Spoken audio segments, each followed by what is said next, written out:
I used to think my mother-in-law Barbara simply wasn't very observant. That was the kindest explanation for why she never noticed the things I did, why she never acknowledged the effort I put into her son, her home, or our family gatherings. I told myself maybe she was just distracted or busy, or didn't know how to verbalize appreciation. But after 7 years of marriage, I learned the truth. Barbara saw everything. She just didn't care. It started subtly. When I first married Daniel, I eagerly tried to be the kind of daughter-in-law who made things easier. I helped in the kitchen, remembered birthdays, bought thoughtful holiday gifts, and volunteered to host family dinners. I showed up early, stayed late, and did the quiet work no one else wanted to do. Every time Barbara needed help setting tables, I was there. When she needed someone to stir a pot or chop vegetables, that someone was me. And every holiday, she'd hand me boxes of ornaments and say, "You can put these up if you want," in the tone of someone asking a favor they'd already decided. I'd say yes to Dot and still not one word, not a thank you, not a smile, not even a nod. It wasn't that she wasn't expressive. She was positively effusive with my sister, Chloe, Daniel's younger sister, the golden child and lifelong angel of the family. If Chloe so much as lifted a finger, Barbara would gasp dramatically and say, "You're such a helper, sweetheart. What would I do without you?" I'd be 2 feet away, elbow deep in dishwater. She wouldn't even glance in my direction. At first, I blamed myself. Maybe I wasn't doing enough. Maybe I wasn't doing it right. Maybe I had to make more effort, or be more present, or be more charming, or something. I didn't know. I just kept trying. Then came the day I realized none of it mattered. It was Thanksgiving 3 years ago, and I'd spent the entire morning in Barbara's kitchen while she fluttered around managing things. Chloe waltzed in around noon, smelling of hairspray and expensive perfume, announced she was so exhausted, and sunk into a bar stool. While Barbara fussed over her and whispered, "Poor thing," I quietly took the turkey out of the oven, base-checked it, and rotated the tray like Barbara had instructed earlier. When my mother-in-law turned around, her eyes widened. "Oh, honey," she squealed. "Chloe, look at you. Thank you for keeping an eye on the turkey. You're a lifesaver." Chloe blinked, sure. She hadn't even touched the oven, hadn't even gotten off her seat. I waited for Barbara to realize her mistake, for her to glance at me, or correct herself, or do anything to acknowledge the reality. Right in front of her, instead, she beamed at Chloe like she'd just prevented a national crisis. And something in me, something soft and patient and hopeful broke. She really doesn't see me. I thought, she doesn't want to. But even then, even after the dozens of overlooked efforts, misattributions, and blatant favoritism, I didn't let resentment fully take root. I should have. I know that now. The moment everything changed wasn't because of an oversight. It wasn't an unintentional slight or a clumsy mistake. It was deliberate. 3 months after that Thanksgiving, Daniel and I offered to host his parents' 40th wedding anniversary. It was a big deal, and we had a large enough dining room to accommodate the extended family. I spent weeks planning. Daniel did too. But because his job was demanding, I took on most of the legwork, organizing catering, buying decorations, coordinating time, and cleaning our house from top to bottom. The night before the party, Barbara called Daniel while I was folding napkins at the dining table. "Oh, sweetheart," she cooed through the speaker. "You must be so tired doing all this work. I can't believe you're hosting for us. You're incredible." Daniel laughed. "Honestly, Mom, it was mostly don't be modest." She interrupted. "I know how much you've done. It means the world." I watched Daniel pause. His eyes flicked to me. He opened his mouth, surely to correct her. But Barbara kept going. "Unlike some people, you always put the family first," she added, her voice taking on that sing-song judgmental tone she used when she wanted to make a point without saying it directly. I didn't need to ask who some people meant. Daniel frowned. "Mom, that's..." And then Barbara said the sentence that rewired something inside me forever. "Well, we all know Chloe would have done a better job hosting, but it's sweet that you're trying." I froze. A better job. Chloe, who had not planned a single family event in her life. Chloe, who arrived late to dinners and left early and never helped with anything. Chloe, who Barbara treated as though she descended from the heavens. Daniel bristled, finally stepping in to defend me. But the damage was done. Barbara didn't ignore what I did. She dismissed it, belittled it, rejected it, right then. Right there, something sharp and cold settled into my chest. Not petty, not petulant, something calculating. If she wanted to pretend I didn't exist, I thought then I would give her a reason to finally notice me. A reason she'd never forget. A reason she'd regret every condescending word, every stolen credit, every dismissive look. This wasn't the moment I took revenge, but it was the moment I decided to. If Barbara had stopped at that one insult, maybe things would have stayed tolerable. Maybe I would have swallowed the hurt and buried it with all the others. But the universe, or maybe Barbara's ego, had different plans. The anniversary party went smoothly. Too smoothly, actually. That was the night I realized the more effort I put into holding the family together, the more Barbara seemed determined to undermine me. As our relatives filled the dining room, taking in the decorations and beautifully set table, I overheard whispers, "This is gorgeous. They really went all out. What a lovely job." Those words should have soothed me. Instead, they put a knot in my stomach because I knew exactly how the evening would unfold. Compliments poured in, and Barbara would redirect every single one of them. I wasn't wrong. The first came from Daniel's aunt, who smiled broadly and said, "This must have taken forever. Everything looks perfect." Barbara stepped closer before I could even open my mouth. "Well, you know," she said loudly, "Daniel always was the responsible one. I raised him right." Aunt Marla blinked. "Oh, well, yes. But I'm sure his wife—" "Oh, don't worry about her," Barbara said lightly, waving her hand like I was an afterthought. "She helped where she could." The words hit harder than I expected. Helped where she could. As if I were some clumsy intern she tolerated out of charity. I hadn't even realized my hands were clenched until Daniel slipped his fingers between mine beneath the tablecloth. "Don't let her get to you," he murmured. But she already had. The next blow came when the caterer, someone I had personally hired and coordinated with, pulled me aside to confirm dessert timing. Barbara swooped in, forcing herself between us. "Talking to me?" she asked brightly. The caterer looked confused. "I was just checking with me," Barbara insisted, not even glancing my direction. "I've been organizing this for weeks." The caterer blinked at me in apology. I must have misunderstood. Barbara smiled like a cat who had just batted a bird out of the air. By the time dessert was served, I had gone completely quiet. Daniel noticed. So did Chloe, who smirked every time our mother-in-law stole credit that didn't belong to her. Then, because the evening wasn't painful enough, Barbara decided to make a toast. She stood, glass raised elegantly, her diamond earrings catching the chandelier light. "I just want to say," she began, loudly enough that everyone fell silent, "that tonight's lovely celebration would not have been possible without my wonderful daughter, Chloe." I felt my heart stop. "She helped with planning," Barbara continued, "and she's always been so thoughtful and talented. Every year she amazes me." "Chloe, dear, thank you." The room burst into applause. Chloe, who hadn't lifted a finger. Chloe, who'd done absolutely nothing. Chloe, who hadn't even known the date until Daniel reminded her the week before. She stood, flushed with pride, accepting the admiration like a queen, and me. I sat so still I felt like I turned to stone. Daniel stood abruptly. Actually, Barbara grabbed his arm. "Not now," she hissed. "Let your sister have her moment. Her moment. My work. Her moment."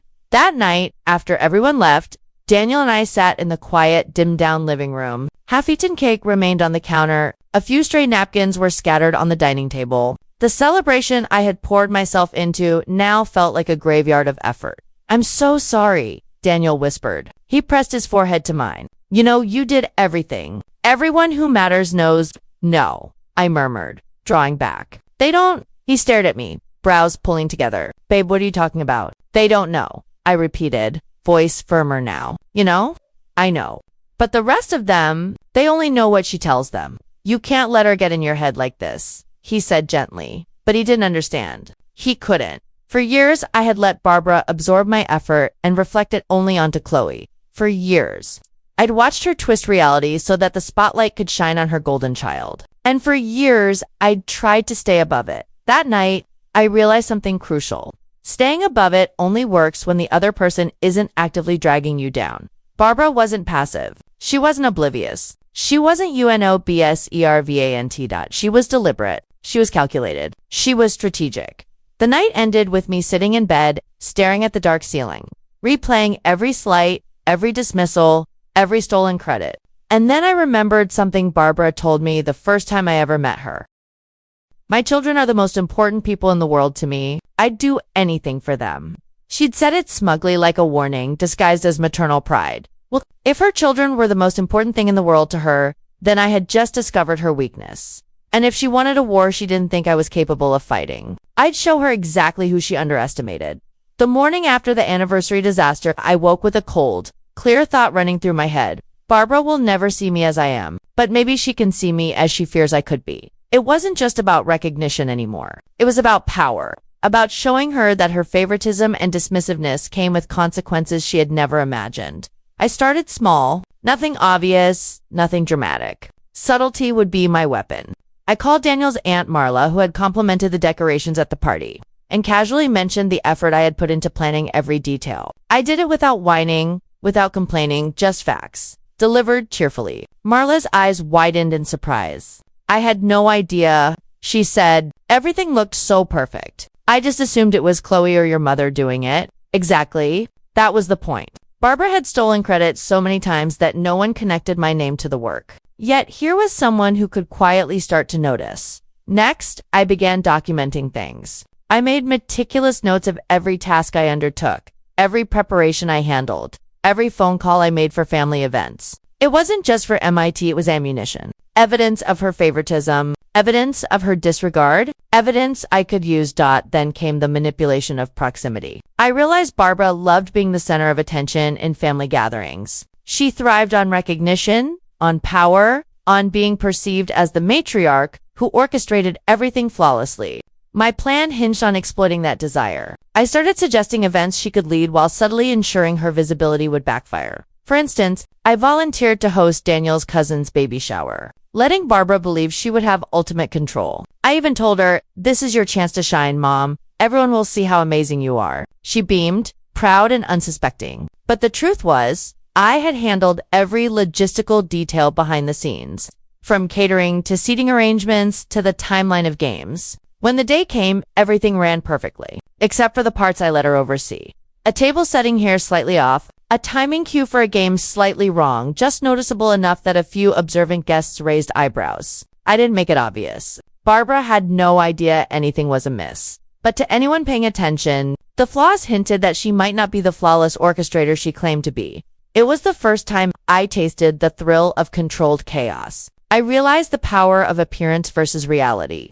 Barbara's entire sense of superiority rested on appearances. If I could subtly manipulate that, I could control how others perceived her and how she perceived herself. Meanwhile, I nurtured Daniel's support. He was my anchor. I didn't want him publicly siding with me too soon, because that would make my actions obvious. But privately, he was informed. I shared small victories with him, letting him feel included without compromising the secrecy. He laughed at my cunning ideas. And for the first time in years, I felt my efforts valued not by Barbara, but by someone who mattered. Chloe, on the other hand, was a wild card. She had always been passive, thriving on Barbara's praise without contributing. I decided she was a tool I could use unknowingly to reinforce Barbara's overconfidence. I started asking Chloe for help in front of Barbara, framing her as essential to events I knew I would carry through. Barbara's pride in Chloe grew even more, blinding her to the fact that Chloe's participation was superficial at best. It was strange,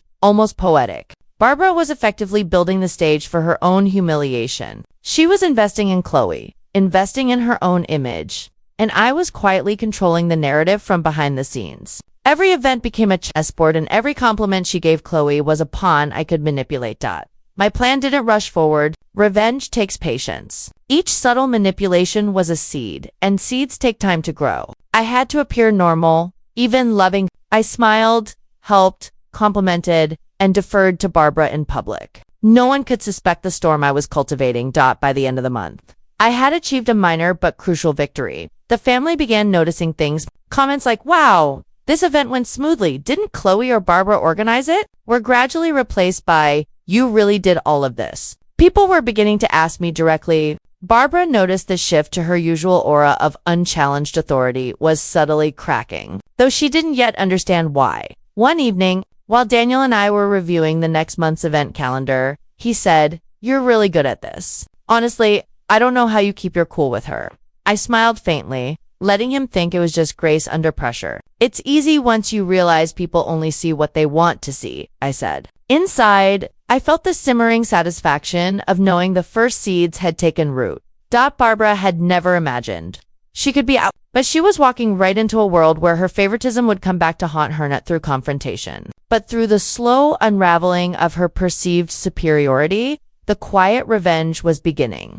And the best part, Barbara had no idea that the person she dismissed for years was the one pulling the strings behind every perfect detail. It was only the beginning. It started small, almost imperceptibly. A comment here, a subtle redirection there. I wanted Barbara to feel a shift in the family dynamics without realizing it immediately. I wanted the first blow to sting slowly, like a frost creeping over warm ground, unnoticed until everything beneath it had hardened.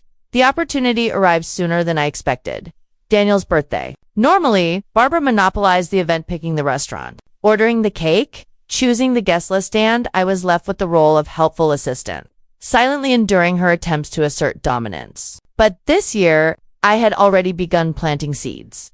I suggested hosting a small family dinner at our house instead of the restaurant. Barbara's initial response was delight mixed with mild skepticism. Well, darling, I suppose that's fine, but you'll need my guidance. Of course, she smiled, leaning forward to assert her perceived control.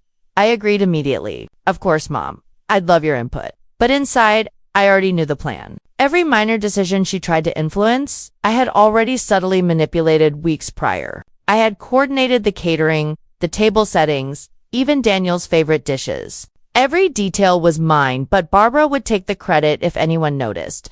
Or so I let her believe. On the day of the dinner, I allowed Barbara to oversee the final touches. She fussed with napkin folds and centerpiece placements, humming approvingly to herself, completely oblivious to the fact that each adjustment made her look more meticulous than competent. I orchestrated timing carefully. Guests arrived slightly earlier than her planned schedule, and she scrambled just enough to appear flustered.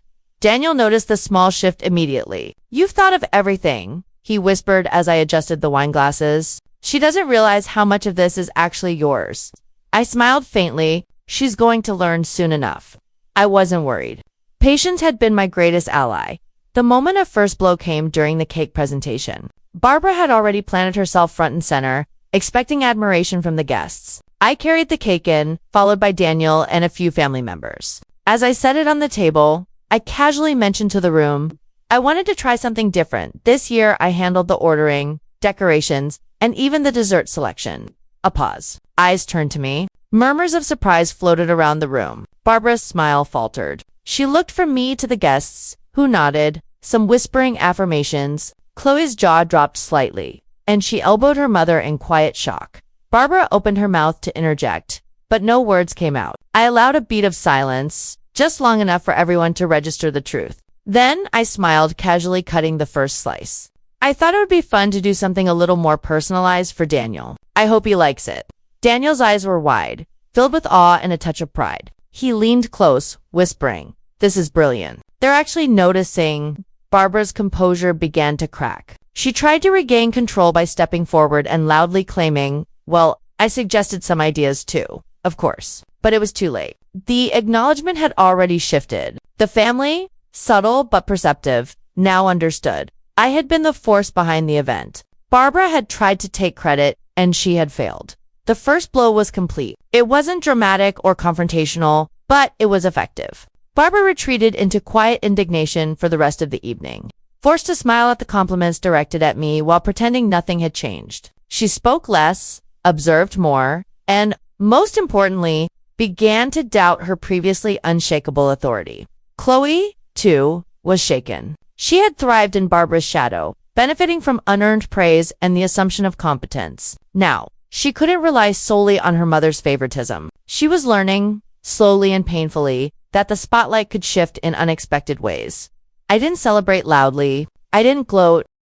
That was part of the I allowed the evening to proceed as if nothing had happened, all the while watching Barbara's carefully constructed hierarchy begin to crumble. It was intoxicating, not because of malice, but because I finally felt seen, finally felt respected, and finally realized that her favoritism had a weakness I could exploit. By the end of the night, I had delivered a quiet, undeniable message. I was no longer invisible, and Barbara knew it. Over the next few weeks, I noticed the ripple effects. Barbara became more controlling in public, trying desperately to reassert her authority. She micromanaged Chloe, critiqued my choices in subtle ways, and even attempted to draw Daniel's attention back to her guidance.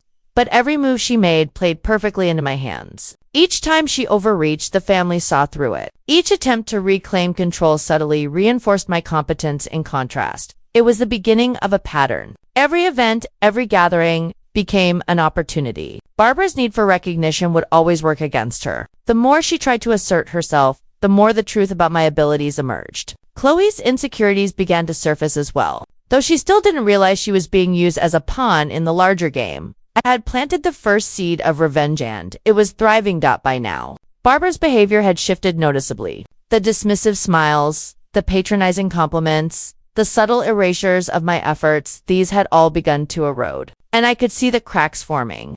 The more she tried to assert her superiority, the more evident it became to everyone else that she had been wrong all along.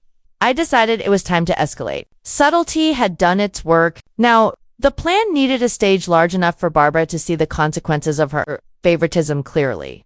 The opportunity presented itself in the form of the family's annual charity gala. This was Barbara's territory, a grand event she had coordinated for years. Everyone expected her to lead. She would plan every detail, from invitations to the seating chart. And, of course, she would make sure Chloe received recognition for any contributions, no matter how small. I volunteered to co-host. Barbara, thrilled at the prospect of my involvement, assumed I would follow her lead. "I'll supervise, dear," she said, her smile brimming with condescension. "We'll make a perfect team." Perfect because she thought she still controlled the narrative. Weeks of planning followed. I allowed Barbara to make suggestions, to arrange minor details, and to take small credit. Meanwhile, I quietly handled the major components: the catering, the entertainment, the fundraising, logistics, the seating, and even coordinating with key donors. Every piece fell into place without her realizing it. The night of the gala arrived. The ballroom glittered with lights. The tables were immaculate, and the program ran flawlessly. Guests complimented Barbara on the decorations, expecting Chloe or her to have done it all. But I had planted subtle details that highlighted my contribution. Personalized centerpieces I had designed, seating arrangements that reflected careful planning, and speeches I had coordinated with multiple speakers to seamlessly flow. Barbara noticed these elements but didn't realize they weren't her handiwork. She tried to take credit in small ways, inserting herself into conversations with donors, subtly suggesting she had overseen certain details. But the problem was, her attempts to dominate only drew attention to the parts that didn't match her style, the meticulous, quiet efficiency that I had orchestrated. Chloe, as expected, wandered around, basking in the limelight, unaware that she was being manipulated. She complimented Barbara excessively, providing her with a false sense of triumph. But every time she did, the contrast between her performative gestures and my tangible, behind-the-scenes work became more apparent to the other family members and guests. The moment of reckoning came during the awards presentation. Barbara had assumed she would announce the winners, while Chloe would hand out the plaques. I had other plans. With subtle nudges and coordination, I ensured the spotlight shifted naturally toward me at the exact moment the most influential guests were watching. I gave a brief, articulate introduction to the winners, showcasing not only my organizational prowess but also my understanding of the event's purpose. The room applauded. Barbara froze. Her eyes narrowed slightly, scanning the room, realizing that the attention she had expected to command was no longer hers alone. Chloe, for once, looked confused and slightly flustered. She had never anticipated the focus would leave her, and she instinctively turned to her mother for reassurance. Barbara, caught off guard, realized that the family and the community had begun seeing the truth. I smiled politely, handed Chloe the plaques, and stepped back, allowing the room to acknowledge the seamless coordination and thoughtful execution. Every compliment, every subtle nod of recognition was now mine to receive. By the end of the evening, the shift was undeniable. Barbara no longer dominated conversations, and Chloe was visibly unsettled by the shift in attention. Guests who had previously assumed Barbara's total control approached me with questions and admiration. Daniel, watching the entire evening unfold, whispered, "You've done it. They finally see you." I nodded, feeling a sense of satisfaction that was both thrilling and vindicating. This wasn't petty revenge anymore. It was a complete recalibration of the family dynamics. Barbara had underestimated me for years, and Chloe had thrived under that false sense of security. Now, the balance had shifted. I didn't need to say a word. The evening spoke for itself. Every smile, every nod, every whispered comment about how smoothly the gala ran confirmed that my efforts had finally been recognized. Barbara would never forget this night, not because I confronted her, but because the family and community had witnessed the truth firsthand. I realized then that revenge wasn't about humiliation or anger. It was about proving your worth in a way that could not be denied. And Barbara, who had spent years overshadowing me, had unknowingly laid the groundwork for her own reckoning. The first stage of my plan was complete, but the ultimate moment, the one that would make Barbara truly regret her favoritism, was still ahead. It required patience, timing, and precision. Every move had to be calculated, every reaction anticipated. But now that the family had begun to see me clearly, the final act was within reach. I felt a strange exhilaration as I went to bed that night. The seeds I had planted were growing, the foundation of my quiet revenge solidifying, and Barbara, oblivious to the extent of her misjudgment, was walking straight into the consequences of years of neglecting me. And soon, very soon, she would realize that the person she had ignored, dismissed, and underestimated was the one she should have been afraid of all along. The day of reckoning arrived quietly, as most pivotal moments do. It wasn't a dramatic confrontation. There was no shouting, no public humiliation. The power of my revenge lay in the subtle, inescapable clarity of the truth. And this time, it would hit Barbara harder than anything I had orchestrated so far. It started with a family gathering that Daniel insisted we host at our home. I had deliberately chosen this venue because Barbara's influence was weaker here. She couldn't claim control without glaringly obvious attempts, and I had meticulously planned every detail to reinforce that truth. Guests arrived, greeted by the polished atmosphere I had created, flowers in carefully chosen vases, lighting that highlighted the centerpiece arrangements, and a playlist perfectly attuned to the tastes of the older and younger generations alike. Barbara strolled in, radiant in her self-assured aura, expecting admiration. Chloe followed, preening in her usual effortless way, anticipating praise for merely showing up.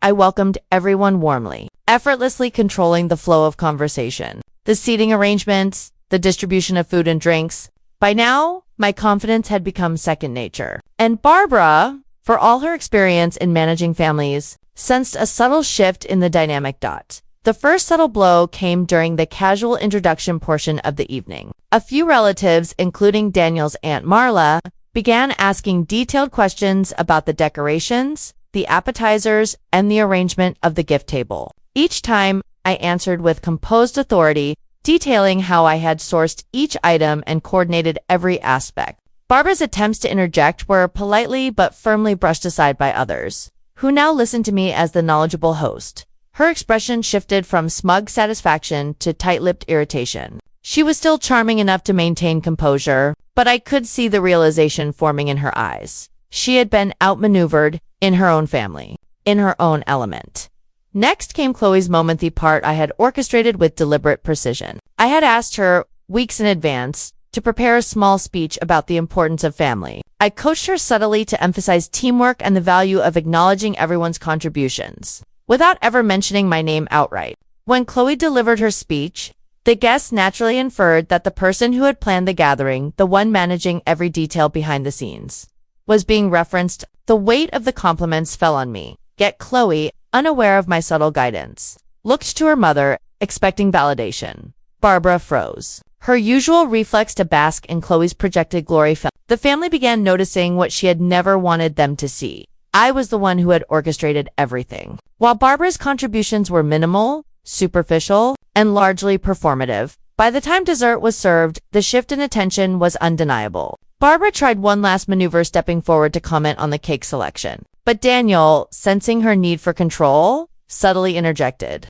giving me a chance to explain the reasoning behind every choice. Guests nodded in agreement, impressed by the attention to detail and thoughtful coordination. Barbara's expression hardened. She realized that this time, she could not reclaim the spotlight. The final blow was a conversation I had planned with Chloe in front of Barbara. I casually mentioned to Chloe, "It's amazing how much Mom Barbara helped with her advice, but isn't it great that we were able to pull everything together ourselves?" Chloe nodded, oblivious to the deeper meaning of my words. Barbara caught the implication immediately.